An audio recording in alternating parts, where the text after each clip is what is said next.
अस्सलाम वालेकुम नाज़रीन, मैं हूं आपका मेज़बान खालिद जमील और आप देख रहे हैं मेरा यूट्यूब चैनल। नाज़रीन, इस्लामाबाद हाई कोर्ट ने इस्लामाबाद में इत्तेहादी हुकूमत के लिए ख़तरे की घंटियां बजा दी हैं और इस्लामाबाद में जो तौहीन अदालत केस की कार्रवाई हुई है इमरान ख़ान के ख़िलाफ़, उसमें इमरान ख़ान साहब के लिए दो बड़ी खुशखबरियाँ भी इस्लामाबाद हाई कोर्ट की तरफ से सुनाई गई हैं। इसके अलावा जो इत्तेहादी हुकूमत है उसमें शदीद बेचैनी और इस वक्त जो है वो इज़्तिराब की कैफियत पाई जाती है। सोशल मीडिया के ऊपर भी जिस किस्म के कमेंट्स किए गए हैं उससे यही चीज़ें यहाँ हो रही हैं कि इस वक्त इत्तेहादी हुकूमत और बिलखसूस पाकिस्तान मुस्लिम लीग नून इस्लामाबाद हाई कोर्ट के ऊपर सख्त नाराज़ है और जो इस्लामाबाद इंतज़ामिया, इस्लामाबाद पुलिस और हुकूमत ने मुकम्मल तैयारी कर रखी थी कि इस्लामाबाद हाई कोर्ट से इमरान ख़ान साहब को अगर उनका शोकाज़ नोटिस पे जवाब जो है वो मुस्तरद होता है और उनको सज़ा होती है तो फिर इस्लामाबाद पुलिस या इंतज़ामिया उनके साथ क्या सलूक करेगी, उसकी जिस अंदाज़ के अंदर इस्लामाबाद में सिक्योरिटी के इंतज़ाम थे, 1000 से ज़्यादा पुलिस एहलकार 3 लेयर्स के अंदर तैनात थे। जो आंसू गैस के शेल जो है वो भी जिस तादाद में रखे गए थे वो भी सबके सामने था। इमरान ख़ान साहब को इस्लामाबाद हाई कोर्ट के अहाते में अकेले आने दिया गया और उनके कई जो मरकज़ी रहनुमा हैं उनको इस्लामाबाद हाई कोर्ट में दाखिल नहीं होने दिया गया। इस तमाम तर सूरत हाल के बाद बहुत से लोगों का ये ख्याल था कि इस्लामाबाद हाई कोर्ट से आज कोई बड़ा फ़ैसला आएगा इमरान ख़ान के ख़िलाफ़ और उनको गिरफ़्तार किया जा सकेगा या उनके ख़िलाफ़ कोई लीगल कार्रवाई की जा सकेगी। लेकिन उन तमाम लोगों को जिन्होंने ऐसी उम्मीदें लगा रखी थी, बड़ी शदीद मायूसी हुई और हुकूमत को भी, बिलखसूस पाकिस्तान मुस्लिम लीग नून को इस सिलसिले में शदीद मायूसी हुई। इसके बाद सोशल मीडिया के ऊपर जिस किस्म का रिएक्शन आया उस पर भी हम बातचीत करेंगे। लेकिन इस कार्रवाई में इमरान ख़ान साहब के लिए जो खुशखबरियाँ हैं वो क्या हैं और इत्तेहादी हुकूमत के लिए जो ख़तरे की घंटियाँ हैं वो क्या हैं, इस पर हम बातचीत करेंगे। अगर इस सारी कार्रवाई को देखा जाए जो तौहीन अदालत केस में इमरान ख़ान के ख़िलाफ़ हुई, उन्होंने अपना एक तफसीली तहरीरी बयान जो है जिसको इंटरम बयान उन्होंने करार दिया था, जमा करवा दिया था और इस बयान को तमाम जज साहिबान ने पढ़ा भी तफसील के साथ और इसके अलावा ये सोशल मीडिया पे भी गुज़श्ता शब से सर्कुलेट कर रहा था। इसके ऊपर मुख्तलिफ़ तबसरा आराई की जा रही थी। इस्लामाबाद हाई कोर्ट के मुअज़्ज़ज़ जजों ने इस जवाब को तसल्ली बख्श करार नहीं दिया और इमरान ख़ान साहब को उन्होंने मुखातिब करते हुए कहा कि अदलिया ये समझती थी कि इमरान ख़ान साहब का जो कैलिबर है और जो उनकी फॉलोइंग है बेशुमार, तो वो इस किस्म की जवाब की तवक्को नहीं कर रहे थे। और इमरान ख़ान साहब के बहरहाल वकील ने कहा कि वो मज़ीद इस पर मोहलत चाहते हैं, तो उनको 7 दिन की मोहलत दी गई और 8 सितंबर नई तारीख रखी गई है। वफाकी हुकूमत की जो ज़िम्मेदारान हैं और पाकिस्तान मुस्लिम लीग नून के रहनुमा हैं, उन्होंने इस पर मायूसी का इज़हार किया और उन्होंने कहा जी दानियाल अज़ीज़ का रेफरेंस दिया जा रहा है, निहाल हाशमी का, तलाल चौधरी का, साद रफ़ीक ने भी जो चने वाली बात की थी, लोहे के चने वाली, और फिर इन मामलात में जिनमें लीगी रहनुमाओं को सज़ाएँ दी थी उनसे इमरान ख़ान साहब के बयान को मंसूब किया जा रहा है और मुआजना किया जा रहा है और इस तनाज़ुर में बात की जा रही है कि इंसाफ जो है यकसा नहीं है और सब के लिए बराबर नहीं है। अगर मेयार आज वाला ठीक है तो फिर निहाल हाशमी या तलाल चौधरी को जो सज़ाएँ दी गई उनको ठीक किया जाए, अगर मेयार वो ठीक था तो फिर इनको भी सज़ा दी जाए। इस किस्म की तबसरा आराई की जा रही है। पहली बात तो ये कि इमरान ख़ान साहब का जो बयान था और जो निहाल हाशमी साहब या तलाल चौधरी साहब का जो बयान था उसके अंदर ज़मीन आसमान का फ़र्क है। उन बयानात में बराह रास्त जजों और जजेस की फ़ैमिली को ना सिर्फ मुखातिब किया गया था, बराह रास्त धमकियाँ दी गई थी, जान से धमकियाँ दी गई थी कि उनको यहाँ पे उनका जीना हराम कर देंगे, इस किस्म की बातें की गई थी। इस बयान में तमाम सियाक़ो सबाक़ के साथ जो है कि वो तहरीर किया गया। इसके बावजूद अदलिया ने इसके ऊपर इसको तसल्ली बख्श करार नहीं दिया और कोई इसकी सताइश भी नहीं की और कहा कि अदलिया को इससे मायूसी हुई है। तो इस सिलसिले में ये सारी सूरत हाल को देखा जाए तो जो 8 दिन का वक्त दिया गया है,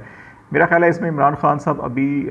जो दोबारा अपनी लीगल टीम से मशावरत करेंगे और गैर मशरूत माफ़ी जो है कि अगला जो जवाब आएगा उसमें गालिब इम्कान यही है कि इमरान ख़ान साहब जो है कि वो कहेंगे जी कि हमने इस तनाज़ुर में सारी बात की थी, लेकिन इसके बावजूद अगर अदलिया समझती है कि हमारा मौक़िफ़ ठीक नहीं या अल्फाज ठीक नहीं थे, मुनासिब नहीं थे, धमकियाँ मेज़ थे, तो फिर वो अब सरेंडर करते हैं और गैर मशरूत तौर पे माफ़ी मांगते हैं और अपने आप को अदलिया के रहम करम पर छोड़ते हैं। तो इस सिलसिले में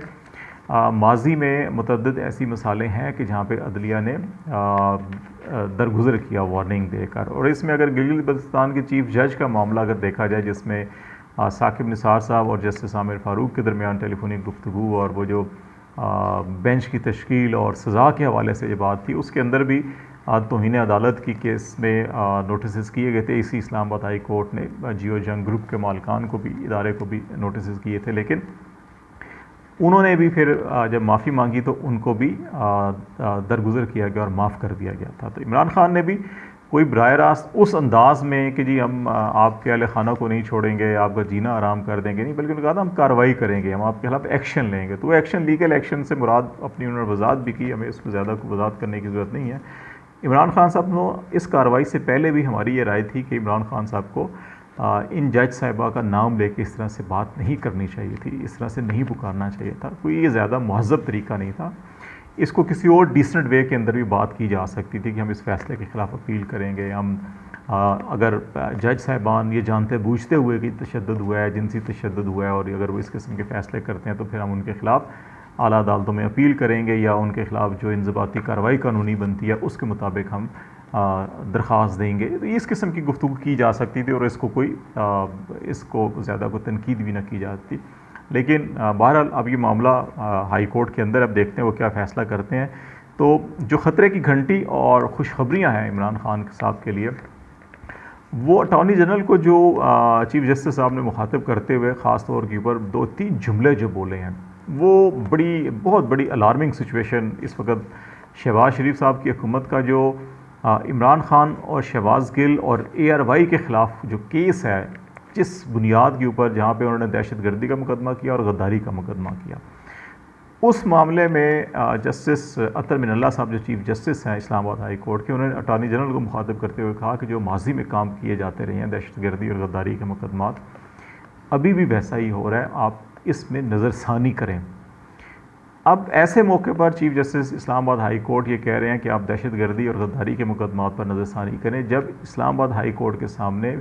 ऑलरेडी इमरान खान साहब दहशतगर्दी के मुकदमे को चैलेंज कर चुके हैं।